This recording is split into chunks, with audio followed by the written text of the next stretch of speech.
started.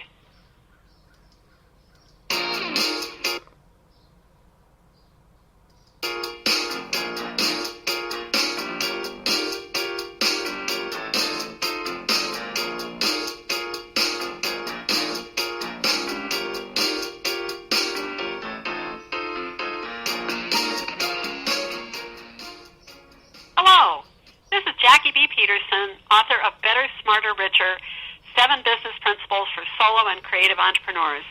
Welcome to Solo Pro Radio on this right before the 4th of July holiday. We're happy to have you with us this morning. So as the author of Better, Smarter, Richer, it's my mission to help solos, those of you in one-person businesses, understand and apply the 7 solo business principles to your enterprises so that you can find financial success. I hope that you'll visit my website, www.bettersmarterricher.com. There, you can download the free ebook outlining the 7 principles, sign up for my free newsletter, and join the conversation on the blog. We've got pretty exciting conversation going on all the time from people who have practicing solopreneurship in a multitude of ways. It's invigorating to see all the different ways that people are being solos. Also, of course, stay tuned to this weekly radio show, which is posted on www.soloproradio.com. So today, my guest is Judy Lawrence. Judy has taken an interesting journey to become a coach and a well-known money management teacher. She has a master's degree in guidance and counseling from the University of Wisconsin at Oshkosh and has worked as a realtor, marketing director, a boarding school counselor on the Navajo Reservation, and as a college admissions counselor. Quite a career, don't you think? She has used all of these roles to help people understand their relationships with money and to write her well-known The Budget Kit, Common Sense Money Management Workbook, which is now in its 6th edition. Tells you it must be really good information and helps us manage our money in a reasonable way. I know so many solos talk about being afraid of their money, so this is going to be a great discussion that we have today. Hello, Judy. Thanks for joining us. Hi, Jackie. I'm really happy to be on your show again. I'm happy to have you here. This is great. As I say, so many solos that we talk to really have fears about their money, so this will be a good thing to be talking about today. Judy, start out by telling us your story. So when did you learn you had a talent for money management, and how did that show up in your life? Well, Jackie, I guess I'm probably one of those stories that's related more to those random circumstances versus a clear vision for my life and career, because it was a bit of a happenstance process. However, I can see that the beginning was growing up in Wisconsin as a cheesemaker's daughter. I had 2 other siblings, and we really had to all work in the cheese factory while we were growing up. So the good news was I was actually earning money by the time I was in junior high age, and I was saving money in jars on my dresser. I'd have one for car, for college, for clothing, for savings. So in a way, that was kind of the forerunner to the budget kit. And in a way, I think that's, without realizing it, I probably was having a talent for money management. But also being in that cheese factory, I had to record all the total gallons of milk from each of the farmers every day, and I had to add up all these columns. And visually, there too, I think there was kind of a creative forerunner to the book, because I was a very visual person. I like to record things, see things. So that's how I think the workbook got started. But as far as teaching and tools and things like that you talked about from my jobs, none of that really was happening in the beginning in terms of my awareness of being an entrepreneur. But I think once I was involved with these jobs and could see where we were in the country, this was a number of years ago, I could see there was a real need for something comprehensive. And so that was formulating in my mind. Isn't that something? You know, a lot of my guests have identified that there were early stages in their life where there were already clues, you know, about what they were going to do and what they were going to love. And in fact, one of the problems people have sometimes is that they put that away, you know, and they say, oh, even though I loved art as a child, I've never practiced my art. I never felt like I could, and it's later in life that these things come forward. But, we get early clues, just like you got early clues. And, if you look back at your path, you can probably see them, saying, that came from there, and then I did this, and, that came from there. And it's kind of interesting to watch our journeys. It is. Go ahead. How did you decide that teaching the elements and tools of good money management was going to be your career? Well, I think at the beginning, I really didn't even know what the word entrepreneur meant, but I had initially self-published the Budget Kit just because there was a need for it, and I started getting calls from the media and calls from local groups to speak and to teach workshops. So, as I said earlier, this just started to unfold. I wasn't even knowing what I was doing or planning it, and it was during all of those different experiences that I think I had this dormant, budding entrepreneurism in me that was starting to wake up and starting to realize the importance of capitalizing on situations. I became more proactive when an opportunity came up, that I would leverage that opportunity rather than just react to it. And so it just kind of happened that I slowly fell into the teaching and slowly fell into the coaching, slowly fell into expanding on all of my work. Well, that was a beneficial thing for all of us that happened with you. And, you're manifesting another thing that has been common in talking to our solopreneurs is how many of them never thought of themselves as entrepreneurs. Although I think years ago, we didn't understand how important entrepreneurship is to the whole economy. We didn't celebrate it like we do now. And I like to tell people that entrepreneurship shows up when you see something is missing. You want something and it isn't there, and you decide, well, I'm going to go create it. That's entrepreneurship. Sounds like that's what you did, too. And it is, and I realize there's two parts. From my perspective, I'm realizing there's two parts to it. I realize I'm an innovator. I'm not a creator necessarily from total scratch. I like to innovate from what already exists. And in terms of creating what I did, granted, there was not a lot when I did this in the early 1980s. There was not a lot that did exist, but just a few things. So I was still starting to go through things and starting to change it based on what I was experiencing around me. And and now I think the huge difference now is that entrepreneurism is so out there. We've got little kids in elementary school who are becoming entrepreneurs, and I think it's very exciting. And of course, we don't have it in our days, but we still learn to eventually follow through with an idea. Well, in this reordering of the economy that is going on, we're living it. We're recreating our economy. We're moving away from the old industrial and the smokestack businesses and really coming to understand how much energy and creativity gets generated with small ideas, small companies that, when they take hold, they grow to bigger companies. And as I say, I don't think we were there, certainly not in my childhood. I remember when I was growing up that the idea was that you were going to be really successful if you grew up and went to work for General Motors or IBM. And that certainly is not what we're telling kids today. Instead, we're saying, well, like you talk about, we're bringing entrepreneurship ideas forward and celebrating them at a very early age and encouraging kids to think on their own and have new ideas. And whole shift has taken place in our lifetimes over what we're aiming for and what we're encouraging our children to do. It's interesting how that's happened. And there's tools. There are so many more tools available than ever existed before, so the opportunity is there for someone to follow through. Yes.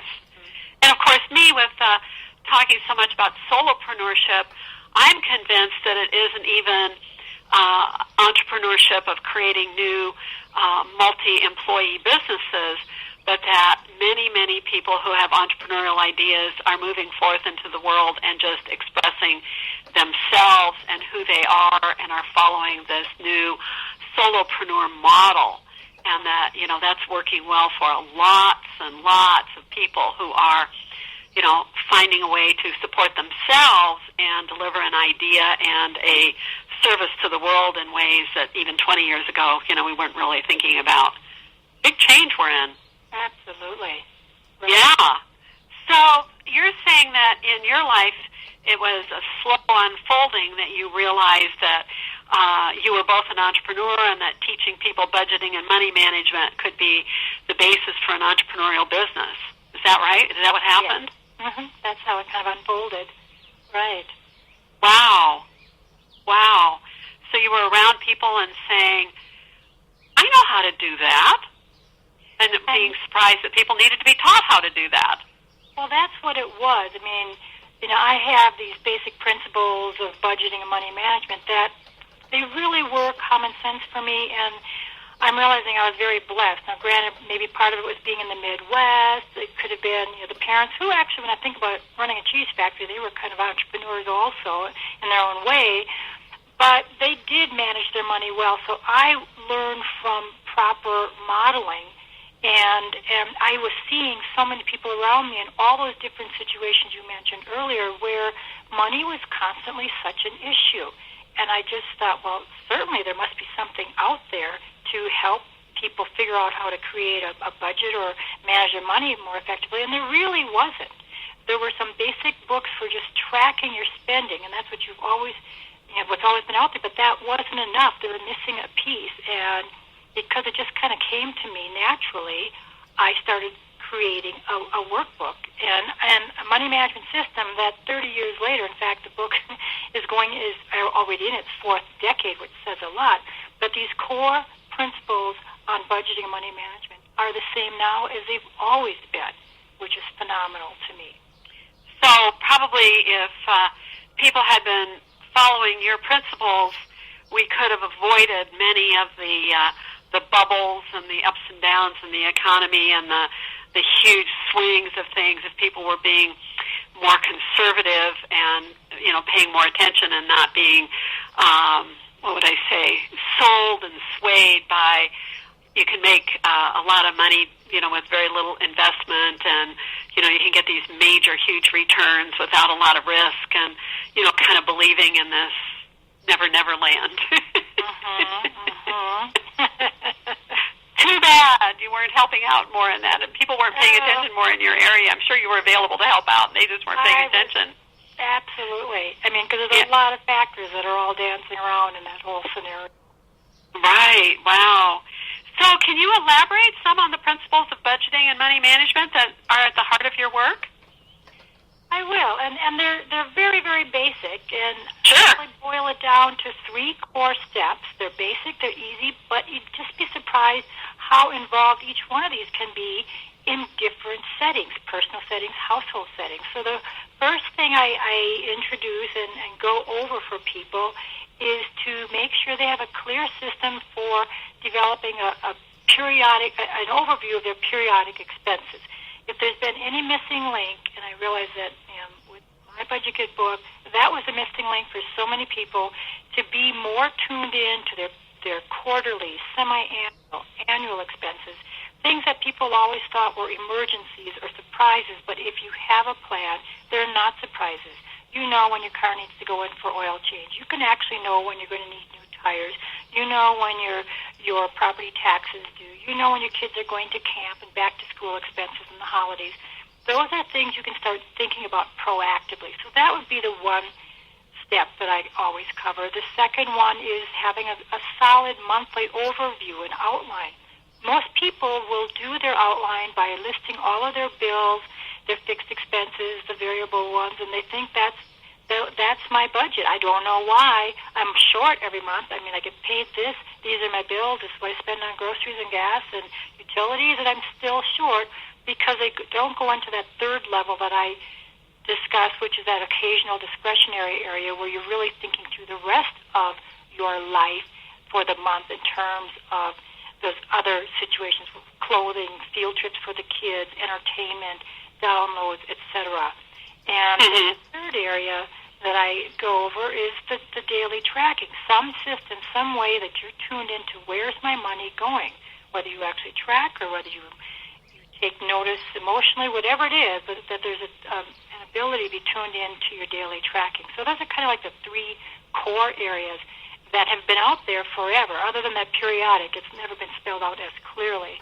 But those are three areas that I have found make the difference for people when they're aware of them, they work with them, and they put them all together, can make a huge difference. Oh, that's great. So it's the principle of no surprises.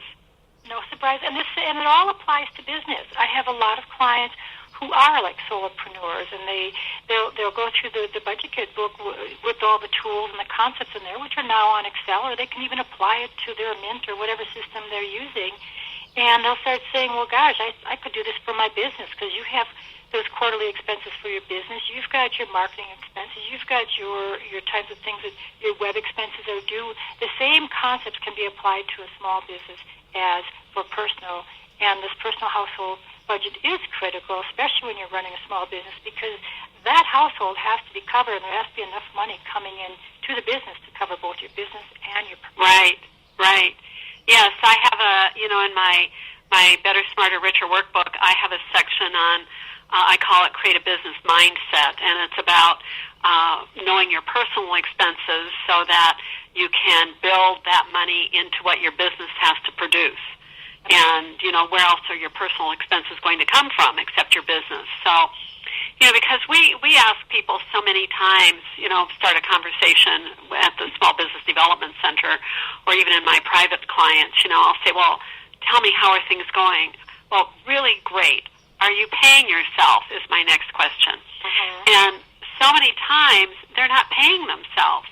And, so the business can't be really doing very well if they're not able to pay themselves, because that's why you have a business, is to earn this income. And so we sit and talk about, well, can they, begin to budget this in? Can they, grow? How much do their sales have to increase in order for them to be able to do that? Where are those sales going to come from? And really begin working down that path so that people can begin seeing, what it's going to take to not only cover what they need personally, but what they need for the business. Very emotional quite often, because they've got something spinning along and going, but it isn't big enough to give them what they really need to have. That's a problem. Mm-hmm. Definitely. And it is important to have that clear picture, and by creating a personal budget, at least you have a sense of numbers. All right, what kind of baseline numbers do I really have to hit each month? And then the same yes. business, and just like you yes. said, having and the important thing about that too is not only knowing what number that you have to hit, but having set a goal to hit that number. And then, if you've set the goal for it, what we talk about is, okay, what do you have to do to achieve that goal? And, like in a restaurant or a retail business, you might break that down into number of customers that need to come in and the average sales ticket that needs to happen from each customer. And so then your activity goes to, how do I get more customers to come in? And then how do we increase the dollar on each ticket? Or as we've learned from the big stores, the question, do you want fries with that? Yeah. That's an upsell all the time. And how do we do that in our businesses? And I am just on people all the time about not charging too little, particularly people who offer professional services, but making sure that they charge enough money and charge what they're worth. And so many times they just say, oh, if I charge that, then there's going to be people that can't afford me.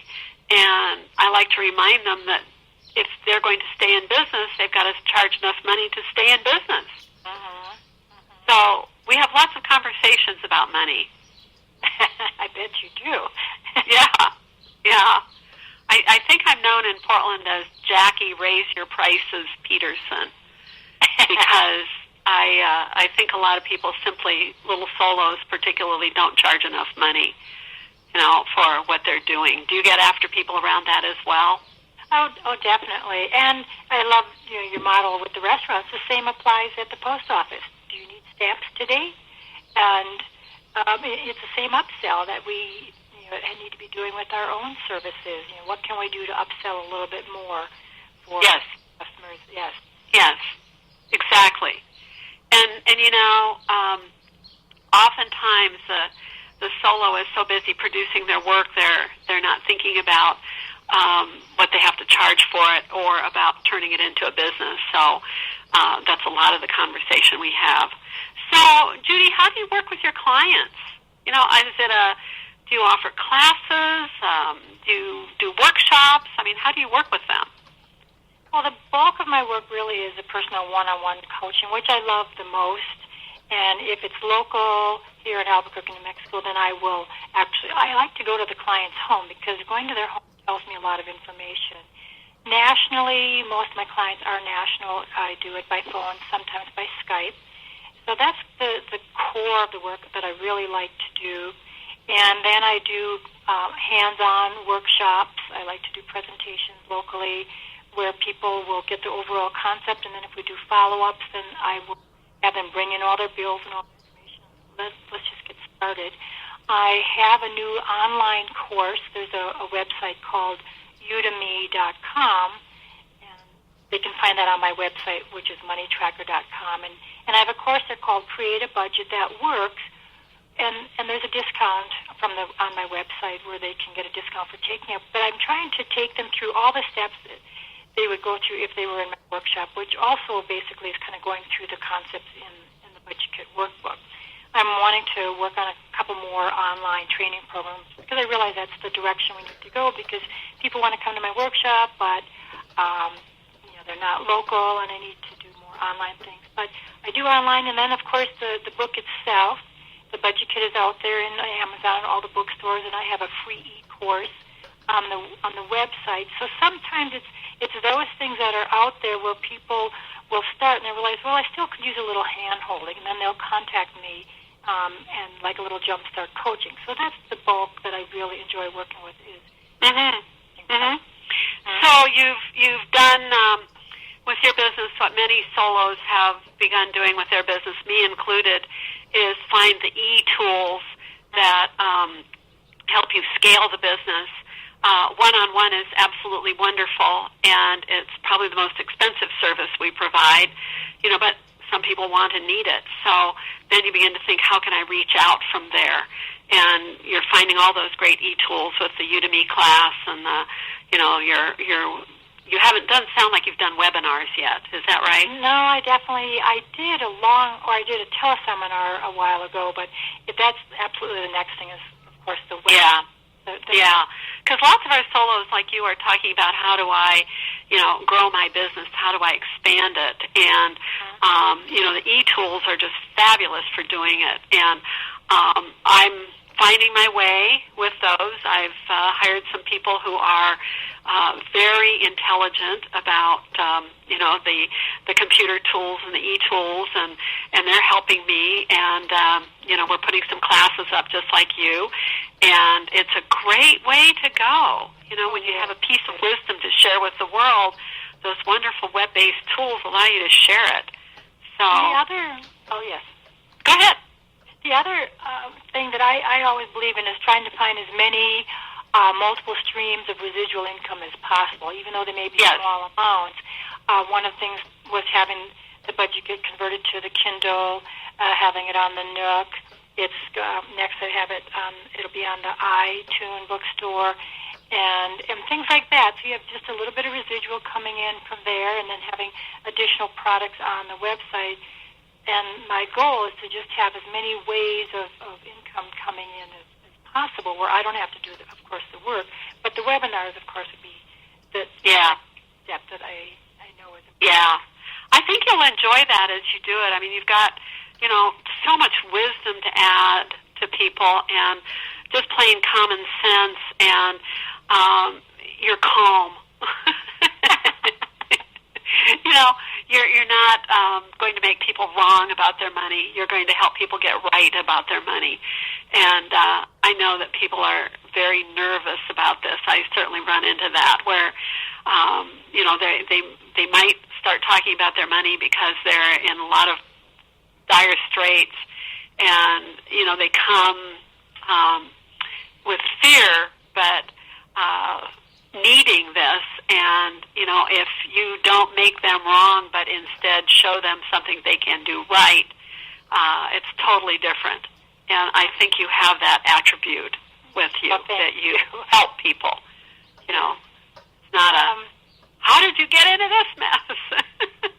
And part of that, a huge part of that for me was my background was really coming from a counseling perspective. I have a master's in guidance and counseling, and yes, a job. So when I was at the Navajo Reservation, and when I was a counselor at the colleges, and I was a high school counselor, and I did all these things, I was already coming from that emotional connection with people and knowing about not judging people and accepting people wherever they are and with their finances.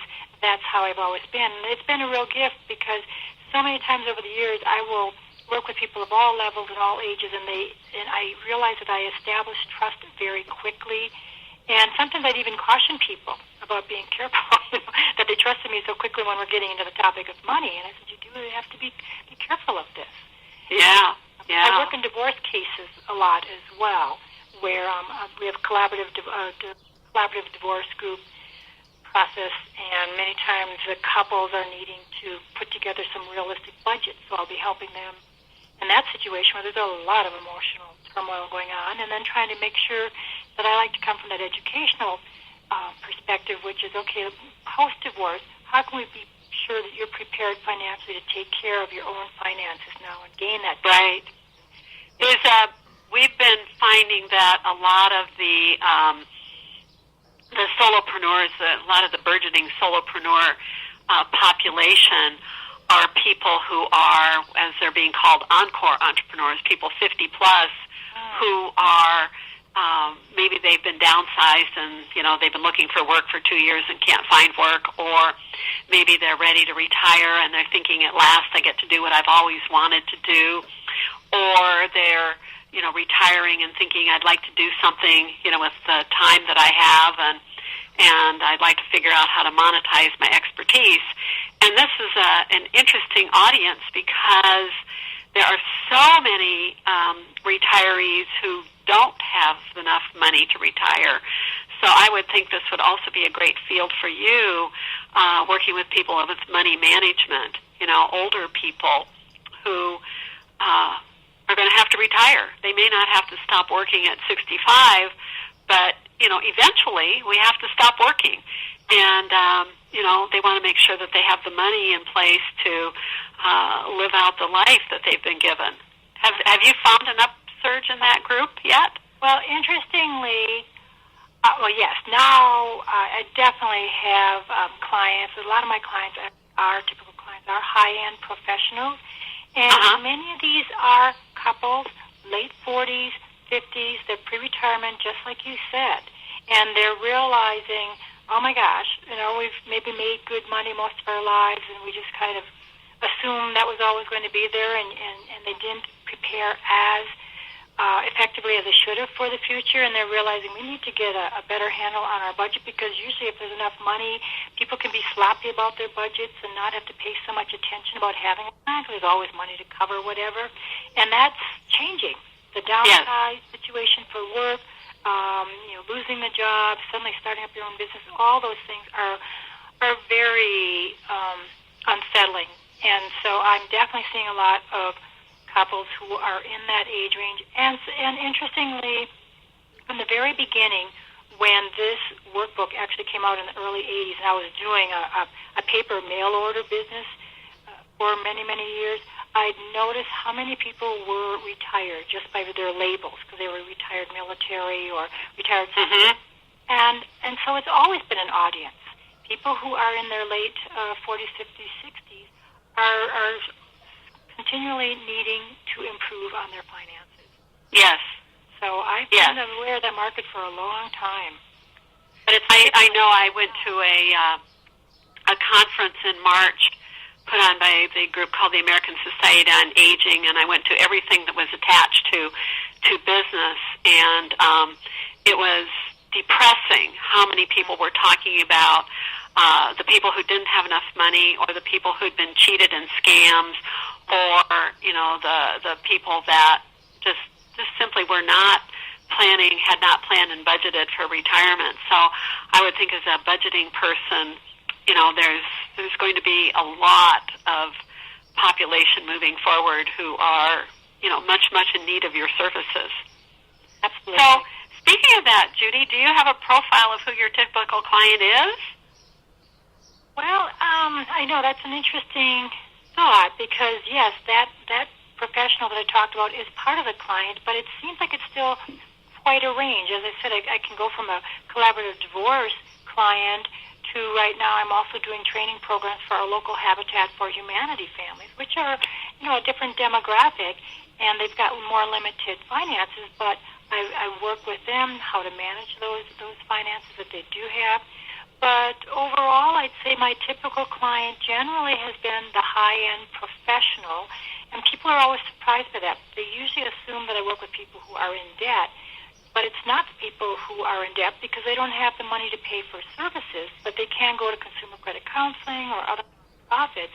But the high-end professionals have tried lots of different things. They've tried all the different software. They've read a lot of books. They've tried different things, and something's missing, something's not quite working. And that's the group that comes to me at some point where they need to fine-tune, okay, what's the missing piece here that I don't quite have this put together yet. That's really interesting, because I would have typically thought, too, it was the people who were in debt, but you're right.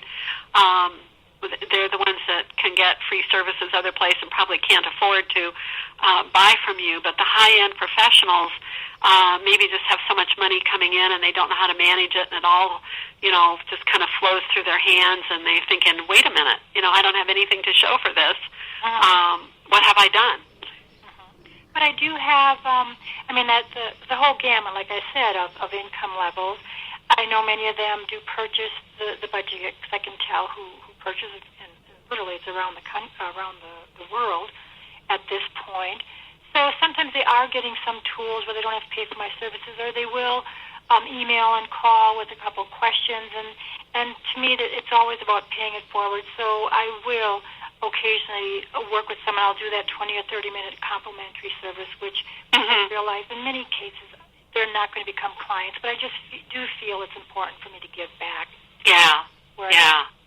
I can see you being called upon a lot to give talks. Do you give a lot of talks? I had in the past. I just haven't been as much recently, but yes, I'm always interested in giving talks to different. Yeah, I would think, you're in a metropolitan area. I would think that the business groups and the fraternal groups and people like that meet on a regular basis and are always looking for speakers would probably love to hear from you, and which would be one of the ways that you could market. And is that one of the ways that you market, by giving talks? And I have done talks to different groups, and I've been kind of refocusing more on website and the direction. But yes, I have been asked to come in, and in the past I used to do a great deal of that, and sometimes it gets very. Yeah, it's just I needed a break from it. Sure. It's it seems to me it's one of the ways, again, that a solopreneur can get their name out there. Certainly websites. I like to remind people that if you're looking for clients, they're also looking for you. And, so, of course, that's all of our search engine optimization and, videos on our YouTube and, the way that we put them up so that people can find us. We make ourselves very available so people can find us. But, sometimes just kind of getting out there and reminding people that you're there, you're available, these are the services you provide, also works. So, the networking. I'm definitely out there networking a lot. Oh, well, that's good. Absolutely. And so that's good. It's making people aware, whether they're the mortgage brokers or the realtors or the financial people, the agents. I definitely have the networking going on in all those arenas, and often, like right now, there's a VA conversation going on with the Veterans with Home as we're talking, and then I'm also talking with people at Circles, which is a nationwide program, and I really like the concept of Circles, getting people out of poverty, not through giving them money, but through helping them help each other and connecting with mentors from middle class. So we're talking about some programs I can put together there. So a lot of my energy goes into how can we look at this on another scale. Yeah, I think that's a great idea. I think I think that's something that we've learned in the over the last maybe 30 years is that you're much better off to mentor people and help them and have them join in cohorts and help each other than you are to give them a handout or be giving them things without teaching them things. It's just much more beneficial for everybody. If we teach them and include them in what we're doing, and they are much more self-directed about their own future. Big changes have been happening, and that's certainly one of them. Yes, and that's so. What would be happening in someone's life that would make it a good reason for them to contact you and begin working on a money management program? What kind of circumstances do you see? Well, part of it, like I had said earlier, where people have tried so many other systems and approaches and books and don't quite have a solid grasp over it, or they're constantly being kind of thrown off by some surprise expense and not sure how much they're really spending, and they just don't feel like they have a handle on it. And when people reach that point where they're realizing we need to make some changes here, or like that pre-retirement age group, they're starting to get tuned in. Like, okay, we don't have as many years left to here. So I find another thing is with couples where they've been working at it, but maybe one partner does it and hasn't been doing a great job, then the other partner tries to do it, and they realize, oh, my God, I'm not doing a great job either. I'm forgetting to pay some bills, and they're looking at it and realizing their debt's not going down, or they don't seem to have a whole lot to show for all the money that's coming in. Or, again, like the whole retirement situation coming in, and where they realize, okay, we're not really prepared. And generally, when those kind of life situations are happening on a personal level, and they really want to do something that's much more deliberate and much more practical, and they want to be on board with something that's going to work, that's generally when people start to contact me. Okay, we've tried this. This is a situation going on. Something's just not right, and we could use a little hand-holding. So my approach is more about, okay, let's get you jump-started wherever you are, or if you're really, really stuck, let's help you see what's going on and get you out of this and get you moving so that you can take the training wheels off here and move on your own in the future. I like that. So do you get young people as well? I mean, we've talked about people in their 40s and 50s, but if you're talking about people that have a big life situation, certainly children going to college or even the birth of a child, where you're expanding your family or a major expense comes along. I mean, do people approach you and, younger people as well? I do. I have that also. I mean, that the 30-40 group where their family is just growing, or they may just have been through a divorce and they're going through being a single mom and trying to deal with all the extra work that they're taking on to make more money, and still trying to handle being a good parent, and they still want to get a handle on their finances. So I do see people in that situation where they're in that life transition. They're in that adulthood where their careers are developing. They're trying to get a better handle on finances. And then I do have the 20-some-year-olds who are just starting out, and they are struggling with, of course, like you said, that college debt, which is a horrendous issue. I mean, that's a whole topic in itself. But clearly I will have not as many because, again, I think financially they're restricted from getting a lot of extra help, although I have had some young people who are doing well and making good money, and they are wanting to talk with me to make sure that they continue to do well and do even better with their finances. So do you coordinate with or refer people to, say, investment advisors if as part of their budget they want to grow what they're doing and want to invest their money? Do you coordinate with people like that or refer them out to people like that who can help them with their investments? I definitely refer because I'm not licensed as an advisor or financial planner or any of that. So locally, definitely, I like to have a number of people that I work with so that I can give a client 2, 3 names, kind of looking at their personality and their style and knowing the people who are in the financial industry and kind of matching them up and giving them choices. So I definitely refer that way. Nationally, sometimes if I know of some people who are in certain firms that are national firms that they can't practice in other states, I will give out those kinds of names and information. So definitely, I do encourage people because that's their next level to make sure that they're freeing up enough money to be investing in. Sure. Yeah. I think that a lot of people finally have the realization that they can't work hard enough and get paid enough to create the nest egg or the life that they'd like to have for themselves, and they need to put their money to work. It's not just they who work, it's their money that needs to work as well. And, that's a big aha when you find that out and say, oh, okay, I can have another worker in the family here, and it's my money. And so, why do you think people get in trouble with money? What do you see? Well, I do feel that initially it's lack of exposure to some good role models in their past or some good training or some good tools early on so that they don't really have effective tools mentally or financially for dealing with their finance. So in a lot of cases, that's the beginning piece. And when I do workshops, a lot of times, and with clients too, I'll often start with that beginning thing about what messages were you hearing or taking with you when you were young in your family. They may have been verbal, they may have been nonverbal, but what's going on now for you in terms of how you look at your money, manage your money, that you realize comes from the past. So part of it can definitely be related to what they were learning or the lack of learning anything. There are so many people who will talk about how their parents maybe were comfortable, maybe financially they were just fine, but they didn't talk about it. So suddenly you just assume you're going to learn money by osmosis, and that doesn't happen.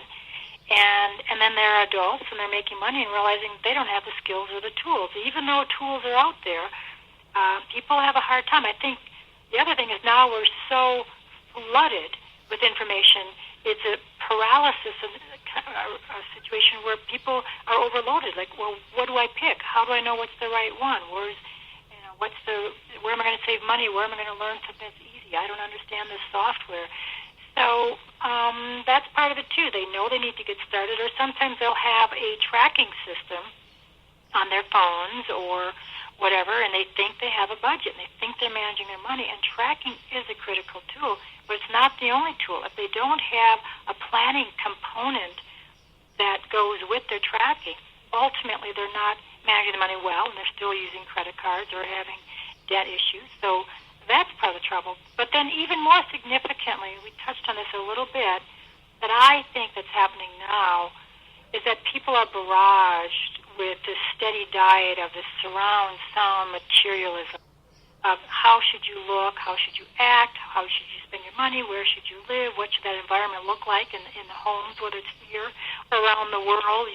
And this attitude is very pervasive now about materialism, and then even the attitude that debt is normal and it's okay to, because that's how you get the things that you want, and you've lost the learning of delayed gratification. That's not even being exercised anymore, and you can still get easy credit, and you can eventually fall into debt, and then it goes down that whole trail. I mean, I work a lot with people who are dealing with foreclosure and bankruptcy, or it's after the fact, and I'm not surprised seeing all of that, but all of these things are related on some level. Like, where did they start when they were young? What kind of tools or modeling skills were they getting? And now what's happening to them? If they don't have solid personal guidelines for guiding them financially and emotionally, it's very easy to be tempted and swayed by all the external materialism that's around us in such a way that we've never experienced before. for. I think that's true. I certainly think that that's true, that we've just absolutely, are swimming in this concept of materialism, and we've combined it with a scarcity mindset that, buying stuff and spending money is going to give you something that you haven't got on your own. And, I tell people that, of course, they're afraid because you can't pick up a magazine or read an ad that doesn't tell you that you will never be rich enough, tall enough, thin enough, blonde enough, travel enough, you'll never have enough. And so, but you should buy my product. We'll help you. Exactly. And, we just have this whole scarcity mindset going on all the time, and people are just overwhelmed with it. And I would think it does. It shows out in credit card debt and, people being in debt and people, aiming and wanting something because it's going to satisfy something in some way. And as you're talking about, I think that freedom from debt is really much more satisfying than anything that you're going to own. But it takes people a while to get there. Sometimes some pretty terrible experiences to get there, to that belief system. And I, a lot of times, I'll use the quote, would you rather have a piece of furniture or a peace of mind, to really kind of put that in perspective. But my other, as you're saying those things, my concern, too, is the children. I mean, the parents have such a huge, I think, job now to do their work, be a parent, be involved in the community, do everything that they're trying to do just to kind of stay in place, and yet be able to put the brakes on for children or take the time to have those conversations about what is important, what are our family values, what are our priorities. Because when I'm hearing, young children at this point, all the things that they want, because they are just overloaded with a number of choices. And how do you as a parent, manage all of that and still manage them to learn how to be discerning in their thinking and their desires and their needs? I think that's a tough haul right now, and the new ways that things are changing, that the expectations that if someone's going to have a little birthday party for the 5-year-old, suddenly you have to be giving presents to all the guests, or whatever the thing is. Things have been changing, and it's all, again, about something material and always related to money. And then if you've got someone who doesn't have the money, how awkward and how uncomfortable, and how do you deal with that when you just really can't afford all those things? Yes, I think we're all just swimming in this, and it's hard to be a voice of reason in the middle of that, that there is another path. There's a path that works. It's a path that's satisfying. It's a path of conservation. It's a path of living within your means. It's a path of planning for your expenditures. We don't always follow instant gratification. Those sorts of things. It's strong. That's a hard voice that you hold there, Judy. And how do you become that strong personality? Just all the things that you're saying, or a strong parent, to be all those things that you're saying. How do you fit in that schedule where you're going to either read or take personal contemplative time? Yeah, how do you show a different way? So this is interesting in the discussion. I know you've had a very interesting and varied career. It's the jobs that you've held, and you were in Silicon Valley during the dot-com boom. You've traveled in Africa and Europe. You've got your guidance counseling master's degree. Do you find all of that kind of comes into that you pull upon all that experience to help you in the work that you're doing with helping people budget and manage their money? Does all that come forward? It really does. The counseling background for sure is I feel is huge, because I'm working with people in that area that's laden with, as you said, fear, confusion, anxiety, overwhelm, guilt, all of those things. And surprisingly, I didn't have formal training in bookkeeping or accounting or business. I didn't have a background at all in that. But in a way, that was almost an asset for me, because I believe it helped me relate to people more on that emotional level first. And then I bring in a lot of common sense approach to some pragmatic nuts and bolts aspects of budgeting, and a whole heart approach for people, and that comes from that background of the different counseling positions. But I've traveled a lot. I've traveled worldwide. Being in Silicon Valley for almost a decade was a huge asset, I mean, in a positive and a negative way, but even those negatives have value. I got to see people in layoffs, and I had my own situation that I had to be dealing with, but I was dealing with people in layoffs or extra company bonuses or a lot of different scenarios with foreclosures and bankruptcies where I had to become skilled in a lot of different areas, had to have the difficult conversations with people where in the past it might not have had some of these conversations. I had to be able to handle a lot of things in a very delicate and yet supportive way. So having a variety of experiences, I feel, has just given me a broad perspective to deal with a lot of different situations from low income, high income, different socioeconomic groups. And as I said earlier, I think one of my gifts is I do establish trust quickly in the sensitive area of finances, and I'm very blessed that I feel I can help people right from the beginning. Well, Judy, it seems to me you're very grounded, very practical, and very teaching and coaching oriented in your work, and I think your clients that find you are very lucky that you offer them good advice and really help them manage and get a handle on their money and find the freedom that happens when you're not being chased by creditors or overwhelmed with fear about your debt and your money, and I think they're lucky to have you. And we're about out of time, and so if our listeners want to find you and talk with you, how do they find you? Well, the easiest, first of all, is the website, which is www.moneytracker.com. Moneytracker.com. Yeah, moneytracker.com is the first place. Then my email is judy@moneytracker.com, and they're always welcome to email me. And phone calls are fine, too. And I can give you that number, and that's 505-554-2638. Well, Judy, this has been a wonderful conversation. I've just enjoyed talking with you. Your money tracker and your budgeting system are just absolutely fabulous, very helpful to people. The budget kit, the common sense workbook, and the money tracker are both wonderful, and I'm just thrilled that you've been taking some time to be with us today. And listeners, I want to remind you before we turn off that this is Jackie B. Peterson. I'm the author of Better, Smarter, Richer, which we've been talking about today, right? Being richer, and 7 business principles for solo and creative entrepreneurs. And you can find my book and my classes at my website, www.bettersmarterricher.com. I hope you'll go to the website and sign up for our free newsletter, and you can download the free ebook outlining the 7 principles that you really need to follow if you're going to be financially successful as a solopreneur. And join us again next week. We're going to be talking to Maddie Dykewald.